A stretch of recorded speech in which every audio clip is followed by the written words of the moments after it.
ನಮಸ್ಕಾರ ವೀಕ್ಷಕರಿಗೆ, ND plus ವಾರ್ತೆಗೆ ಸ್ವಾಗತ. ಗೋವಾದಲ್ಲಿ ಬೈಕ್ ಅಪಘಾತ, ಕಾರವಾರದ ವೈದ್ಯಕೀಯ ವಿದ್ಯಾರ್ಥಿ ಸಾವು, ಇನ್ನೋರ್ವ ವಿದ್ಯಾರ್ಥಿಗೆ ಗಂಭೀರ ಗಾಯ. ಗೋವಾದ ಕಾಣ್ಕೋಣ ಪ್ರದೇಶದಲ್ಲಿ ಸೋಮವಾರ ತಡರಾತ್ರಿ ಸಂಭವಿಸಿದ ಭೀಕರ ರಸ್ತೆ ಅಪಘಾತದಲ್ಲಿ ಕಾರವಾರ ವೈದ್ಯಕೀಯ ಕಾಲೇಜಿನ 3ನೇ ವರ್ಷದ ವೈದ್ಯಕೀಯ ವಿದ್ಯಾರ್ಥಿಯೊಬ್ಬರು ಸಾವನ್ನಪ್ಪಿದ್ದು, ಮತ್ತೋರ್ವ ವಿದ್ಯಾರ್ಥಿಯ ಸ್ಥಿತಿ ಗಂಭೀರವಾಗಿದೆ.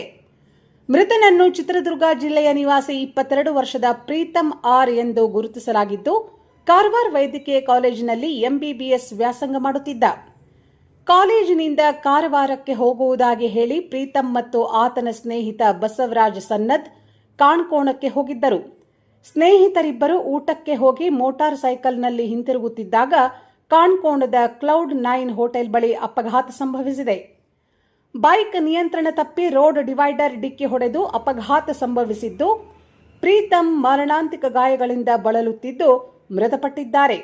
ಅದೇ ಕಾಲೇಜಿನ ವಿದ್ಯಾರ್ಥಿಯಾಗಿದ್ದ ಬಸವರಾಜ್ ವಿದ್ಯಾರ್ಥಿಗೆ ಗಂಭೀರ ಗಾಯಗಳಾಗಿದ್ದು, ಚಿಕಿತ್ಸೆಗಾಗಿ ಬಂಬೋಲಿ ಆಸ್ಪತ್ರೆಗೆ ರಾತ್ರಿ ದಾಖಲಿಸಲಾಗಿತ್ತು.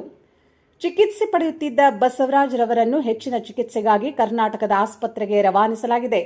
ಈ ಘಟನೆಯು ಕಾರವಾರದ ವಿದ್ಯಾರ್ಥಿ ಸಮುದಾಯದಲ್ಲಿ ದುಃಖದ ವಾತಾವರಣ ಮೂಡಿಸಿದೆ. ಕಾಲೇಜು ಆಡಳಿತ ಮಂಡಳಿಯು ಮೃತರ ಕುಟುಂಬದೊಂದಿಗೆ ತೀವ್ರ ಸಂತಾಪ ಸೂಚಿಸಿದ್ದು, ಸಹಾಯ ಹಸ್ತ ಚಾಚಿದೆ. ಗೋವಾ ಪೊಲೀಸ್ ಠಾಣೆಯಲ್ಲಿ ಪ್ರಕರಣ ದಾಖಲಾಗಿದ್ದು, ಹೆಚ್ಚಿನ ತನಿಖೆ ಮುಂದುವರೆದಿದೆ. प्राथमिक अंदाज असं लागला की या टनाचर गाडी बाहेर गेली असूयात.